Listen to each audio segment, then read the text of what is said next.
With President Trump's support, Republican majorities in both chambers of Congress recently enacted an enormous increase in government spending, reversing the only major policy victory of Tea Party insurgents in 2011. Given this blasphemy, where is the conservative revolt? The typical conservative cycle runs from backlash to embrace to disappointment, and we are right on schedule.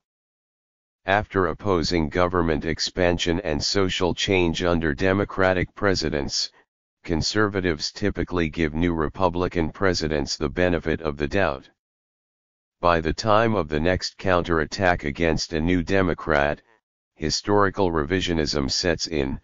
Republican leaders are seen as part of the problem, being too accommodating to liberalism and selling out their principles. The cycle is born of the infeasibility of conservative goals, especially the American right's attempt to reverse the growth of the welfare and administrative state, which even the world's most right-wing parties accept, and its tendency to start unwinnable culture wars against. Inevitable change, a typical conservative foible. The public shares conservatives' broad desire for limiting government growth and social upheaval, but that does not translate into support for specific policies to achieve those goals. The international and historical norm is that the size and scope of government grow over time and new social changes are codified. Conservative resistance slows this liberal policy drift but does not reverse it. Each conservative cycle begins with a backlash against liberal acceleration.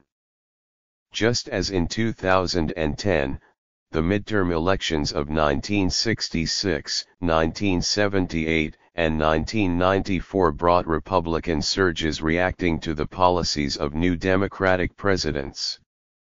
Each insurgency was more conservative than the previous version, but they lacked realistic and popular proposals to rein in government or reverse social change.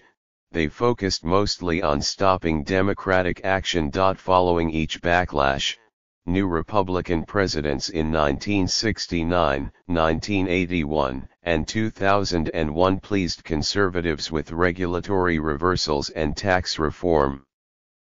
But they were also given wide latitude to pursue compromise legislation that expanded government, including new social spending under Richard Nixon, job training under Ronald Reagan, and prescription coverage under George W. Bush.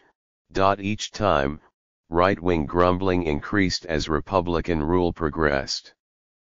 Mirroring the current role of the House Freedom Caucus, the Republican Study Committee in the 1970s and the Conservative Opportunity Society in the 1980s arose to refine hardline positions and tactics. Organizing outside Congress also advanced, with the development of conservative think tanks, grassroots groups, and media outlets. Late in each cycle, rightist rebellions set the stage for future attacks. Mr. Reagan's 1976 nomination campaign, Newt Gingrich's 1992 revolt against tax increases, and the 2007 opposition to Mr. Bush's immigration plan.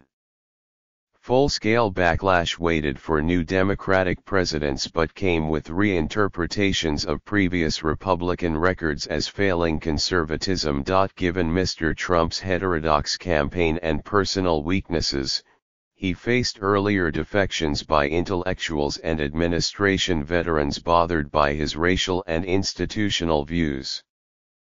But on policy, Mr. Trump's first year gave conservatives little to complain about. The administration, staffed by hardliners, rolled back liberal policies.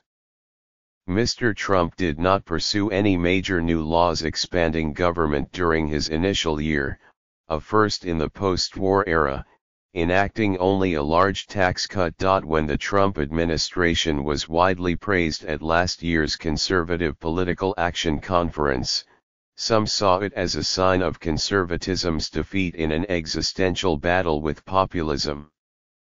But 1 year later, conservative policy is largely advancing, and populism is waning. Conservatives won over by Mr. Trump's moves on taxes, regulation, and foreign policy are likely to overlook a deal on government spending, or blame it on the demands of Democrats. But he may eventually face the same fate as Mr. Bush, whose big government conservatism was increasingly criticized as his presidency wore on. Mr. Trump does not talk or act like previous Republican presidents, but he is facing the same fundamental difficulties translating symbolic conservative politics into coherent governance.